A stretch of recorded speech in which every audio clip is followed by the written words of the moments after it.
à tous. Salut, c'est Lena Cacharel et puis bienvenue sur ma chaîne YouTube. Donc avant de commencer, j'aimerais vraiment m'excuser parce que voilà, j'avais promis un retour imminent. Mais comme on dit, l'homme propose, Dieu dispose. Entre-temps, Pharrell a eu 2 ans.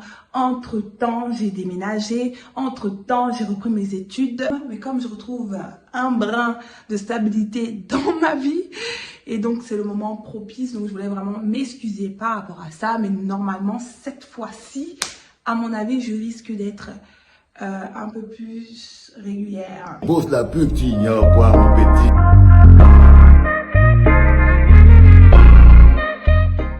Pendant que j'ai encore ton attention, oui, toi, j'aimerais te parler de ma collaboration, de ma super collaboration et de mon bon plan. Donc voilà, je collabore avec la société jourj.be, spécialisée dans la préparation d'événements, surtout de mariage. Donc voilà, si tu te maries ou bien tu connais quelqu'un qui se marie, il serait peut-être temps de confier le stress et tout ce qui va avec à des personnes compétentes et surtout des personnes passionnées. Tu te dis sûrement que tu n'as pas besoin de wedding planner et que, n'est-ce pas, que tu Dès qu'on vous parle, non, c'est c'est rien, je maîtrise. le background derrière, si tu veux pas passer toute ta journée le jour de ton mariage au téléphone, Moi, je me faut souviens, vraiment repenser la question. Et en plus, avec mon code promo, tu as moins 10% sur toutes les prestations. Donc mon code promo c'est Cacharel 225. Laissez-vous prêter au jeu. Je te propose un call meeting.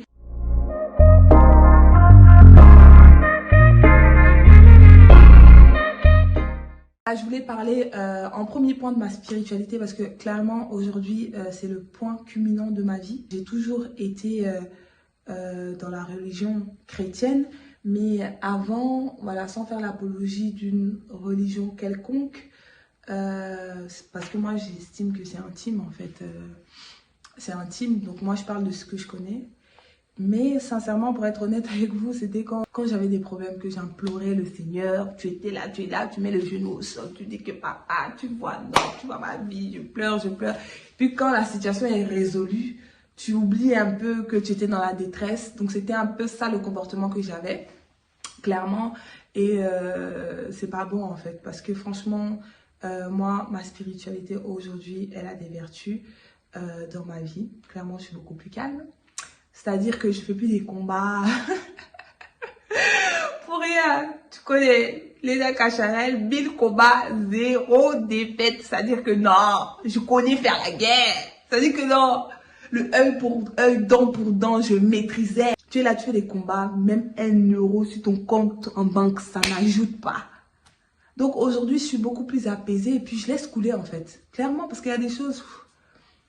Il y a des gens, ils vont te montrer comme quoi tu es méchant, ou bien genre vous avez vécu des choses, vous êtes en embrouille, et puis on veut montrer ton mauvais côté. Si toi-même tu sais que tu n'as pas mauvais fond, tes parents savent que tu n'as pas mauvais fond, les gens avec qui tu vis là, qui sont importants pour toi-même ta vie, ils savent qui tu es.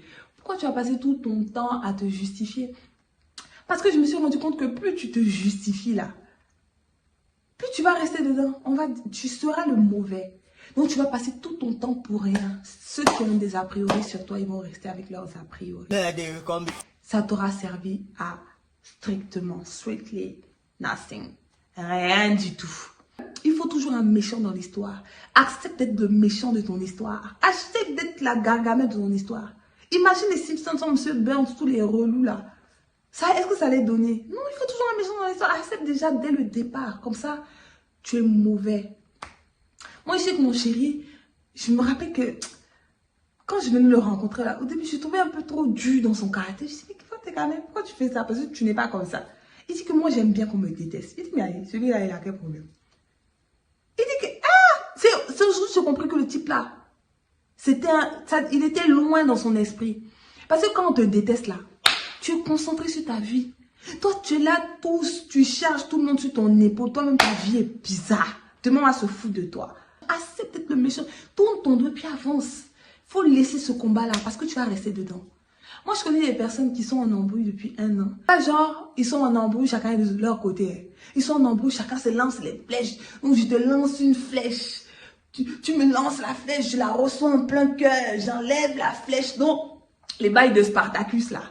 J'enlève la flèche, hein, pleine de sang. J'ai retire encore 1 an. Coup à coup, Quand tu fermes les yeux, tu dis, en soudain, on est déjà à Noël. Ouh, déjà juillet. Non, ça passe tellement vite. Toi, tu vas passer tout ton temps à t'embrouiller.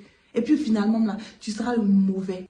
Il me disait que moi, j'aime bien qu'on me déteste. Je ne comprenais pas. J'avais pas compris. Détestez-moi. Aïe, tant qu'on ne met pas ça dans mon attiqué, tant que ma famille va bien, les gens qui me connaissent là, ils me connaissent. Si on veut me détester, ça fait quoi? Si je suis la mauvaise d'une histoire, ça fait quoi? Qu'est-ce que ça fait? Franchement, ça change quoi? Ça change rien du tout. Qui dit que, parce que tu as rencontré quelqu'un, un amoureux ou bien un ami, ça veut dire que vous devez rester ensemble jusqu'à là. Pourquoi? On ne se sait pas, il y a des gens, ils ne se parlent plus. Mais est-ce qu'il n'y a pas des gens qui sont restés à côté de nous? Tant que mes parents, ma mère qui m'a mis au monde là. Parce que, vrai, il faut savoir qui a envie que ta vie avance. Moi, je pense que c'est ma mère. Parce que ma mère, là, la façon dont elle prie pour moi, là, je sais que la prière de ma maman m'a beaucoup sauvé dans beaucoup de choses. Quand mes frères sont là, mon enfant, mon mari, hey, pardon. Mes vrais amis, là, il n'y a pas de discours entre nous. Quand on se voit, là, on se rattrape. Donc, tout le temps, quand on ne sait pas parler, là, on se rattrape et puis on rit. C'est comme ça. C'est ça, à un certain âge, là, c'est ça.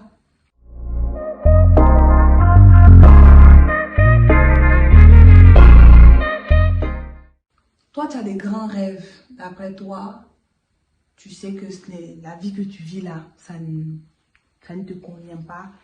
Tu ne mérites pas de vivre cette vie-là. Tu aimerais une vie avec des paillettes. C'est-à-dire que tu aimerais une vie qui soit en adéquation aux rêves que tu stimules toi-même dans ta tête. Mais toi, tu rêves quand puis tu te réveilles à 14 h. Oui. Chaque jour. Quel oui. 14 h comment? Hein? Donc ça veut dire que dans une journée, il y a 24 heures. Toi, tu te réveilles déjà à 14. Donc tu as déjà grillé 14 heures même à plat. Et tu penses que tu vas faire comment? Mère de mon père. Parce que ceux-là, la flemme c'est mauvais. Hein, parce que la flemme, donc tu rêves. Donc, déjà même le rêve est permis. Pour moi, rêver, c'est pas une mauvaise chose. Tu peux rêver grand parce que tu aspires, tu aspires à faire de grandes choses. Ça, c'est pas mauvais parce que toutes les grandes personnes, ça a commencé d'abord par un rêve, de dream. Hein? Martin Luther King disait que I have the dream. Donc, the dream, c'est pas mauvais. C'est pas mauvais, it's not bad. Qu'est-ce que toi tu fais pour pouvoir atteindre ce rêve-là? C'est ça le vrai point. Parce que, attends, toi, d'après toi, tu es CEO dans ta tête. Vraiment, petit frère, calme-toi. Ça sonne bien. Parce que ça dit que quand toi-même tu te regardes, tu dis que non, toi tu mérites d'être un patron. Mais, patron qui s'est levé à 14 h, moi, il ne connaît pas. Hein. À part s'ils sont dans un coin ou bien à décalage horaire. Tiens, patron! Tu sais, quand tu es salarié là, tu sais que tu as ton horaire, donc tu respectes. Donc, quand parfois même 5 minutes avant, tu as déjà quitté le service, c'est plus ton dos là-bas. Mais un patron, il s'occupe de planifier, on va dire, ta journée de demain, la productivité. Il y a tous les caissiers. Toi, tu te réveilles à 14 h, comment? Toi, tu dis, tu es patron. Patron de qui? Patron de toi-même, ta tête.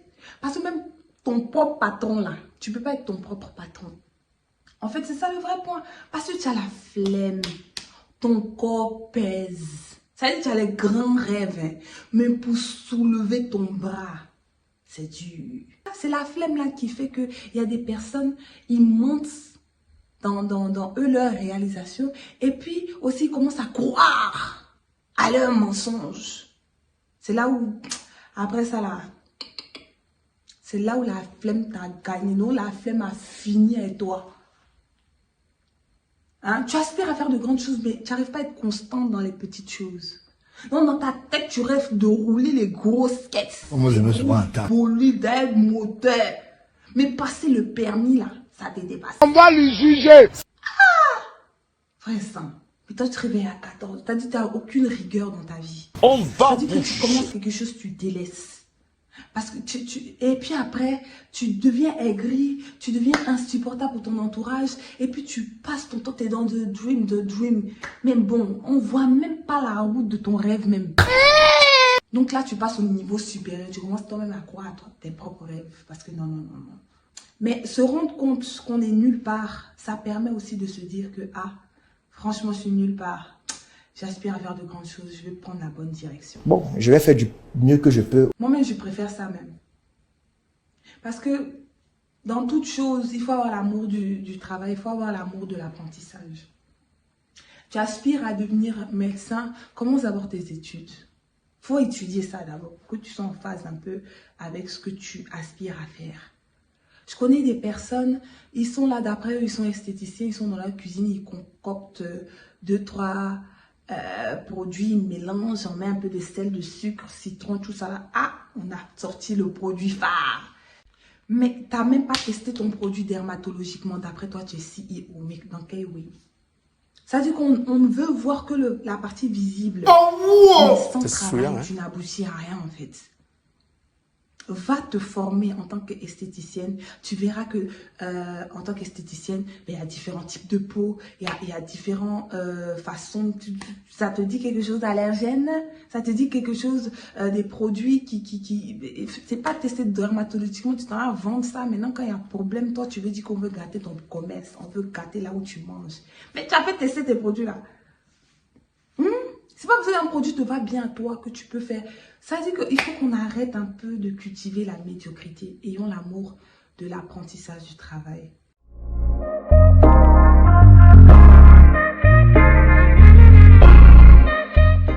Comme je disais précédemment, donc la vérité. J'ai compris franchement la phrase que dit toujours mon papa, qu'on ne peut pas danser et s'apprécier à la fois. Qu'est-ce que ça veut dire? C'est très simple en fait. Tu ne peux pas rester que sur tes bons côtés pour pouvoir évoluer en fait. Il est important de s'armer et surtout de s'entourer des personnes qui vont te dire la vérité, parce qu'une fois que tu comprends que ces personnes-là te disent la vérité, ils sont bienveillants envers toi et que c'est pour toi-même, tu as compris beaucoup de choses. Parce que parfois, on a un ego un peu trop surdimensionné et on a du mal réellement à se remettre en question. Pas parce que tu fais une chose de mal que ça veut dire que tu es une mauvaise personne, que tu as un mauvais fond en fait, clairement. Je pense que c'est un amalgame qu'on fait souvent et du coup, c'est ce qui fait qu'on a du mal à accepter, on va dire, les remarques. Si une personne te dit la même chose, 2 personnes, 3 personnes, 4 personnes, 5 personnes, et que même ta conscience aussi s'allie avec les personnes pour dire que tu abuses, c'est que clairement, il faut que tu travailles ça. Parce que tu ne peux pas être là et dans 5 ans après, quand on te revoit, c'est toujours la même personne. On a tous des défauts et c'est sur lesquels on doit travailler clairement. Et si tu es hyper susceptible ou bien si toi, on ne peut pas te dire, ben, tu vas être entouré que des personnes qui sont hypocrites envers toi en fait. Le problème, c'est que si tu veux rester qu'avec des personnes qui te disent ton bon nom, ce n'est pas des amis, ce n'est pas une famille auquel tu as besoin. C'est clairement un fan club. Est-ce que la salle est convaincue? Le fan club, c'est très très bien pour l'ego. Mais le souci du fan club, c'est que quand tu vas t'aplatir contre le sol, ils vont applaudir. Donc quand ils vont voir que tu es en chute libre, ils vont aussi applaudir. Vraiment, Ils vont petit aussi frère, applaudir. calme-toi. Et c'est pas le but en fait. C'est pas bon. Faut grandir et il faut accepter que c'est sur tes défauts que tu dois travailler pour devenir une meilleure personne. Et c'est hyper important. Et voilà, maintenant si toi tu as du mal à ce qu'on te dise la vérité parce que d'après toi, on ne doit pas te parler. Et toi-même ta conscience te parle, mais toi tu es arrivé à un niveau où tu arrives à convaincre ta conscience. Donc ça veut dire que toi, tu as un niveau où même ta conscience, là, tu négocies avec toi-même ta conscience, c'est que c'est grave. Après ça, c'est la folie. Faut pas croire, hein, les gens qui sont en psychiatrie, c'est pas parce qu'ils avaient envie d'être fous. Hein. C'est tout ça là, c'est les micmacs que tu fais toi-même avec ta conscience qui te font péter un plomb. Donc on doit être capable de se remettre en question et c'est hyper important. Une personne qui t'aime réellement. Si tu veux voir une personne autour de toi, si tu veux voir la sincérité de cette personne-là, c'est que la plupart du temps, c'est que de tes défauts qui te parlent. Ils ne te parlent pas des choses que tu fais bien parce que, Amine, c'est acquis en fait. Tu vois ou pas? Qu'est-ce que tu veux améliorer sur quelque chose qui est déjà bien? À part le maintien ou bien le recyclage, mais c'est déjà bien. Donc, il n'y a pas besoin en fait de travailler ça. Mais quelqu'un qui est à côté de toi qui te dit, ah, admettons, je vais prendre un exemple. Si on te dit tout le temps que tu es en retard, toi-même, tu sais que tu es en retard. Oui, le retard. C'est-à-dire que tout le monde te dit que tu es en retard. Donc toi-même, tu sais que tu es en retard. Le problème, c'est que toi, tu veux faire comprendre au monde que comme toi, tu es en retard, là, ça va rester comme ça. Après toi. Donc, ça veut dire que le retard, donc tu es en retard constamment, mais tu peux rater même des opportunités, même pour toi. Des opportunités qui peuvent changer ta vie, même professionnellement. Tu sais pas, en fait, mais comme toi, tu dis que tu es en retard, et puis tu veux que tout le monde acquiesce que toi, là, toute ta vie, tu seras en retard. Maintenant, quand on te dit que, essaie de travailler ça, toi, tu vois sans, je sais pas, on buzz ou bien on est en train de rigoler. Mais non.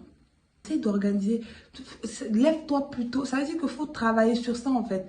Tu ne peux pas dire que comme je suis en retard, donc toute la planète doit accepter que tu es en retard. Mais toi qui devant l'univers. Ça veut dire qu'il faut baisser un peu l'ego et puis essayer d'améliorer, on va dire, d'être moins un fardeau pour ton quotidien, pour les gens qui t'entourent. Ça c'est vraiment hyper important. Et voilà, si tu as ce problème-là, travaille sur ça.